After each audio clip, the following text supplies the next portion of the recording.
Good morning to all of you and welcome to Gyan Jyoti Ashish tutorial. तो दोस्तों आज है 19 सितंबर और 19 सितंबर 2020 से जितने भी करंट अफेयर के क्वेश्चन बन सकते हैं हम सारे इस वीडियो में कवर करने वाले हैं और सभी क्वेश्चन से रिलेटेड एक्स्ट्रा फैक्ट भी जानेंगे। तो सारे क्वेश्चन इंपॉर्टेंट, इसलिए वीडियो को अंत तक जरूर देखिएगा। और इस वीडियो की पूरी पीडीएफ फाइल हमारे इस वीडियो के डिस्क्रिप्शन बॉक्स में टेलीग्राम और इंस्टाग्राम दोनों का लिंक दे दिया गया है। तो सबसे पहले आपको क्या करना है, टेलीग्राम चैनल ज्वाइन करना है और वहां से सारे वीडियो पीडीएफ फाइल को डाउनलोड कर सकते हैं।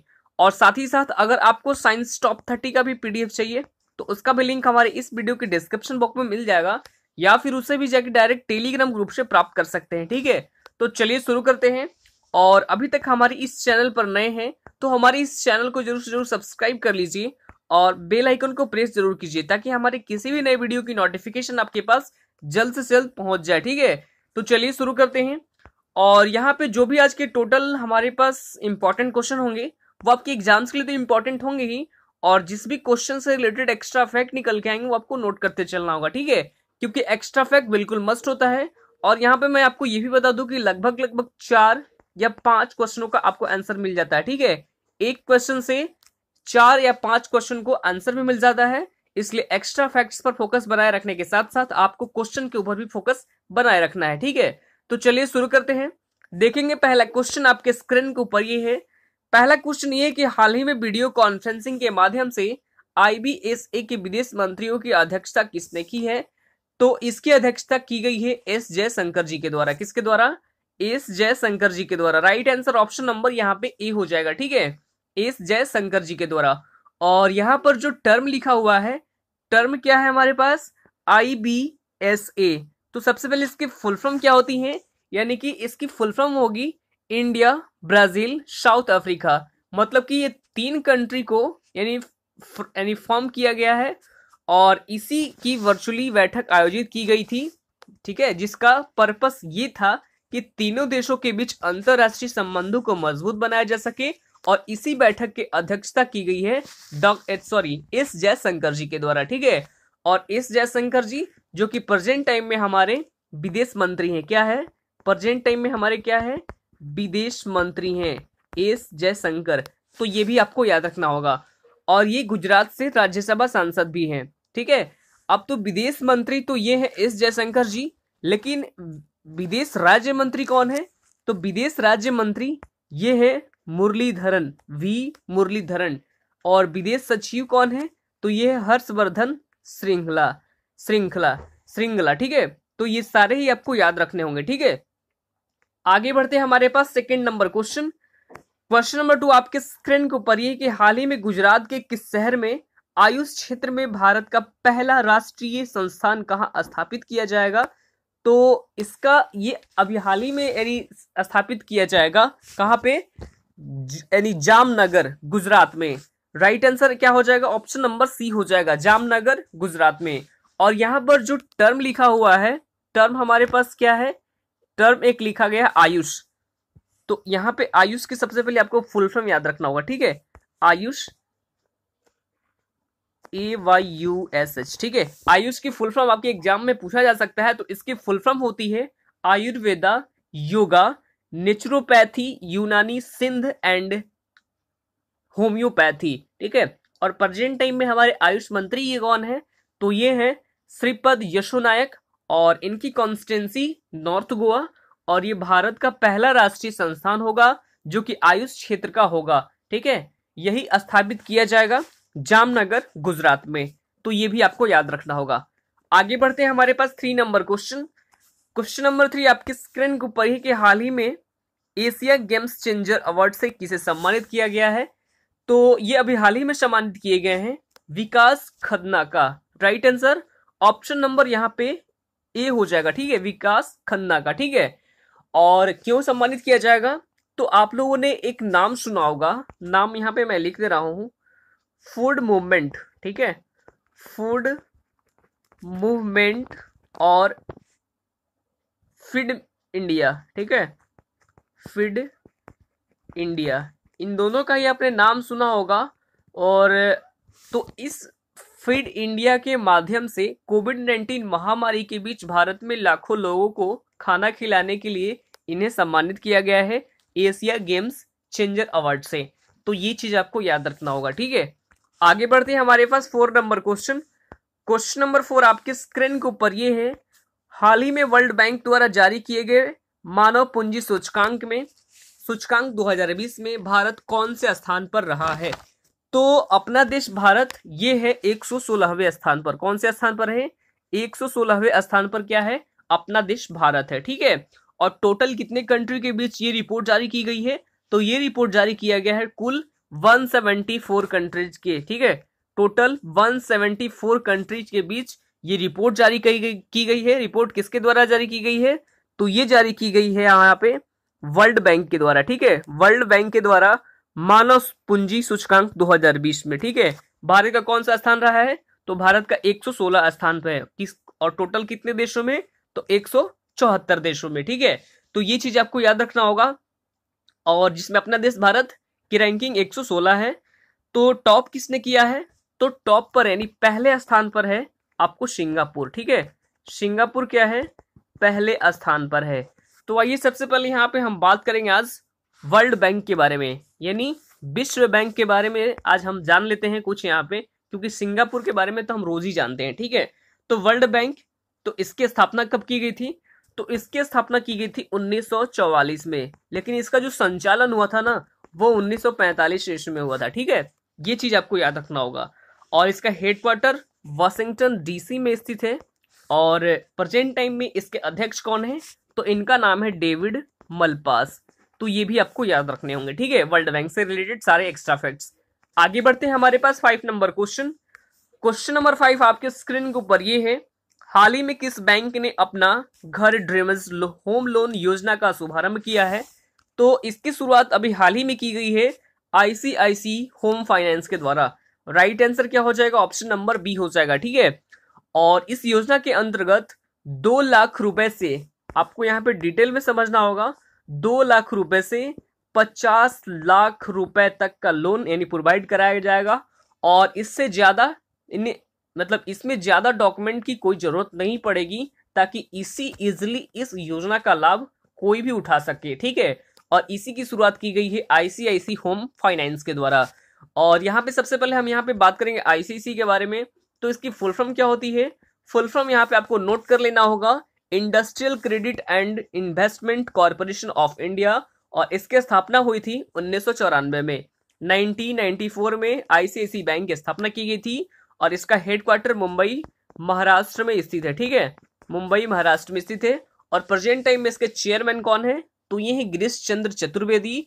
और एमडी सीईओ ये है संदीप बख्शी। तो इन सभी को आपको याद रखना होगा, ठीक है। आगे बढ़ते हैं हमारे पास 6 नंबर क्वेश्चन। क्वेश्चन नंबर 6 आपके स्क्रीन के ऊपर ये है, हाल ही में किस राज्य ने आर्थिक संपदा ऋण वितरण कार्यक्रम का शुभारंभ किया है? तो ये अभी हाल ही में शुरुआत की गई है कर्नाटक गवर्नमेंट के द्वारा। किसके द्वारा? Right answer option number C हो जाएगा, ठीक है, कर्नाटक गवर्नमेंट के द्वारा। और इस कार्यक्रम के अंतर्गत कुल 39,300 करोड़ रुपए, कितने टोटल करोड़ रुपए आवंटित किए जाएंगे। और ये जो 39,300 करोड़ रुपए होंगे ये कुल 2 पार्ट में यानी दिए जाएंगे। कितने पार्ट में दिए जाएंगे? ये कुल 2 पार्ट में दिए जाएंगे, ठीक है। पहला पार्ट क्या होगा? यानी पहला पार्ट में जो हिस्सा होगा वो कृषि के क्षेत्र में दिया जाएगा। टोटल 15,300 करोड़ रुपए कितने दिए जाएंगे? पहला दिया जाएगा 15,300 करोड़ रुपए दिया जाएगा कृषि के क्षेत्र में। और यानी कि बाकी के जो 24 करोड़ रुपए हैं ये होंगे, ये गैर कृषि के क्षेत्र में दिए जाएंगे। और यही आर्थिक संपदा ऋण वितरण कार्यक्रम जिसकी शुरुआत की गई है कर्नाटक गवर्नमेंट के द्वारा। तो सबसे पहले यहाँ पे डिस्कस करेंगे आज कर्नाटक के बारे में। कर्नाटक की राजधानी क्या है? राजधानी आपको यहाँ पे लिख लेना होगा, अगर चाहे तो आप लिख सकते हैं। राजधानी है बेंगलोर, ठीक है। कर्नाटक की राजधानी क्या है? ये है बेंगलोर। और बेंगलोर जो कि वृषभावती नदी के किनारे बसा हुआ है। मुख्यमंत्री हैं बीएस येदियुरप्पा, गवर्नर हैं वजुभाई वाला। और कर्नाटक उच्च न्यायालय के मुख्य न्यायाधीश ये है अभय श्रीनिवास ओका। तो ये भी आपको याद रखने होंगे, ठीक है। आगे बढ़ते हैं हमारे पास 7 नंबर क्वेश्चन। क्वेश्चन नंबर 7 आपकी स्क्रीन के ऊपर ये है, हाल ही में किस देश ने अपने सभी लोगों को मुफ्त कोरोना वैक्सीन देने की योजना जारी की गई है? तो ये जारी की गई है अमेरिका के द्वारा। किसके द्वारा? अमेरिका के द्वारा, यानी सभी लोगों को मुफ्त में कोरोना वैक्सीन देने की योजना जारी की गई है, क्योंकि बहुत लोगों को बहुत दिनों से ये इंतजार है कि कोरोना वैक्सीन कब तक आएगा। तो अमेरिका ने क्या किया है कि अपने सभी लोगों को, यानी जितने भी यहाँ पे शहर है अमेरिका में, उन सभी शहरों के इलाके में जितने भी लोग हैं उन सभी को मुफ्त में कोरोना वैक्सीन देने का ये योजना जारी किया गया है अमेरिका के द्वारा। ठीक है, तो आइए सबसे पहले हम यहाँ अमेरिका के बारे में बात करेंगे। अमेरिका यानी यूएस की यहाँ पे कैपिटल क्या है? कैपिटल है वाशिंगटन डीसी। ठीक है, और करेंसी क्या है? Currency dollar. और प्रेजेंट टाइम में राष्ट्रपति कौन है? राष्ट्रपति है डोनाल्ड ट्रंप। तो ये भी आपको याद रखने होंगे। ठीक है, आगे बढ़ते हैं हमारे पास अगले question, 8 number question. Question number 8 आपके स्क्रीन के ऊपर है कि हाल ही में 861 यानी 861.90 करोड़ रुपए की लागत से नए संसद भवन के निर्माण की बोली किसने जीती है? तो देखिए, हाल ही में संसद भवन के लिए निभाने के लिए कुल 7 कंपनी ने बोली लगाई थी। कितने कंपनी ने? 7 कंपनियों ने बोली लगाई थी। ठीक है, और जिसमें कि और फाइनली ये बोली जीत लिया है टाटा ग्रुप ने। किसने जीता है? टाटा ग्रुप ने ये बोली जीत लिया है, टाटा ग्रुप ने। और टाटा ग्रुप को ये टेंडर मिला है टोटल 861.90। कितने? 861.90 करोड़ रुपए। और नए संसद भवन के निर्माण के लिए किसके लिए मिले हैं? नए संसद भवन के निर्माण के लिए। तो सबसे पहले हम यहाँ पे आज डिस्कस करेंगे टाटा ग्रुप के बारे में। ठीक है, तो इसकी स्थापना कब की गई थी? तो इसकी स्थापना की गई थी 1868 ईस्वी में। ठीक है, और इसका हेडक्वार्टर मुंबई महाराष्ट्र में स्थित है। ठीक है, और प्रेजेंट टाइम में इसके चेयरमैन कौन है? तो ये है नटराजन चंद्रशेखरन। तो ये भी आपको नोट कर ले होंगे। आगे बढ़ते हैं हमारे पास 9 नंबर क्वेश्चन।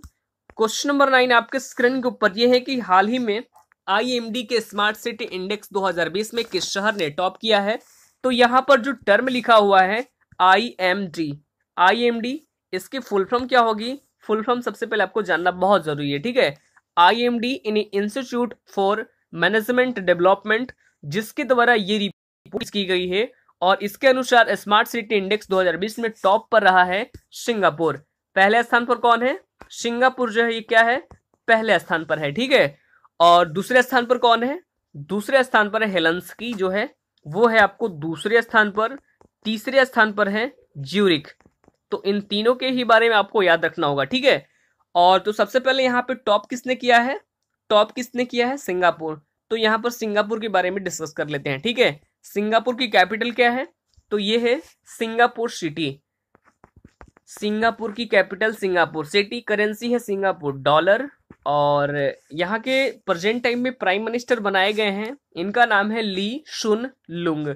तो ये भी आपको याद रखने होंगे। ठीक है, आगे बढ़ते हैं हमारे पास 10 नंबर क्वेश्चन। और इस क्वेश्चन से बहुत ही एक्स्ट्रा फैक्ट्स निकलने वाले हैं, तो ध्यान से देखिएगा क्वेश्चन को, 10 नंबर को। क्वेश्चन नंबर 10 आपके स्क्रीन के ऊपर ये है कि हाल ही में विश्व बांस दिवस और विश्व जल निगरानी दिवस ये दोनों कब मनाया गया है? तो ये भी हाल ही में मनाया गया 18 सितंबर को। राइट आंसर क्या हो जाएगा? ऑप्शन नंबर ए हो जाएगा, 18 सितंबर को। ठीक है, और ये दिवस कब मनाया गया था? 18 सितंबर को। तो सबसे पहले याद यहाँ पे हम बात करेंगे किसके बारे में? विश्व बांस दिवस के बारे में। ठीक है, विश्व बांस दिवस के बारे में यहाँ पे डिस्कस करेंगे। तो ये जो दिवस है ये बांस के फायदे को, यानी बांस के फायदों के बारे में जागरूकता फैलाने के लिए मनाया जाता है। और किसके द्वारा मनाया जाता है? तो ये मनाया जाता है विश्व बांस संगठन के द्वारा। ठीक है, तो विश्व बांस संगठन की यहाँ पे बात करें तो इसकी स्थापना हुई थी 2005 में। ठीक है, कब की गई थी? 2005 में इसकी स्थापना की गई थी। और ठीक है, और हेडक्वार्टर कहाँ पे स्थित है? तो ये है बेल्जियम में। ठीक है, बेल्जियम में इसका हेडक्वार्टर स्थित है। ठीक है, और प्रेजेंट टाइम में इसके डायरेक्टर जनरल कौन है? तो ये है सुजैना लुकास। ठीक है, अब यहाँ पे हम सबसे पहले बात करें किसके बारे में करेंगे? तो ये करेंगे जल यानी विश्व जल निगरानी दिवस के बारे में। ठीक है, तो विश्व जल निगरानी दिवस ये मनाया जाता है आपको कब? 18 सितंबर को ही। ठीक है, और इस बार जो विश्व जल निगरानी दिवस मनाया गया है इसकी थीम क्या रही थी? तो थीम है सेल्फ द वाटर। ठीक है, सॉल्व द वाटर। तो ये भी आपको याद रखने होंगे, ठीक है। अब यहाँ पे सितंबर माह के सारे इंपॉर्टेंट डेज को डिस्कस करेंगे। तो 15 सितंबर को कौन सा दिवस मनाया गया था? तो ये मनाया गया था इंजीनियर डे, ठीक है। 16 सितंबर को कौन सा दिवस मनाया गया? तो ये मनाया गया ओजोन डे, ठीक है। और 17 सितंबर को कौन सा दिवस मनाया गया? तो ये मनाया गया था विश्व रोगी सुरक्षा दिवस, ठीक है। विश्व रोगी सुरक्षा दिवस 17 सितंबर को मनाया गया था। तो ये भी आपको याद रखने होंगे, ठीक है। आगे बढ़ते हैं, हमारे पास कल का सवाल था। कल का सवाल हमारे पास ये था कि हाल ही में जारी किए गए इंडिया हैप्पीनेस रिपोर्ट 2020 में सबसे खुशहाल राज्य कौन रहा है? तो सबसे खुशहाल राज्य ये बन गया है मिजोरम, ठीक है। राइट आंसर ऑप्शन नंबर है। और यहाँ पे बहुत अच्छा प्रयास रहा है। और आज का जो हमारे पास सवाल है ना, ये भी बिल्कुल इंपॉर्टेंट है, ठीक है। तो आज का जो सवाल है इसको भी ध्यान से देखेंगे। हाल ही में किस देश ने अपने सभी लोगों को मुफ्त यानी कोरोना वैक्सीन देने की योजना जारी की है? तो इसका राइट आंसर आप सभी लोग कमेंट बॉक्स में यहाँ पे कमेंट करेंगे, ठीक है। तो आज के लिए इतना ही, फिर मिलते हैं अगले वीडियो में। तब तक के लिए bye bye, take care, all the best, thank you.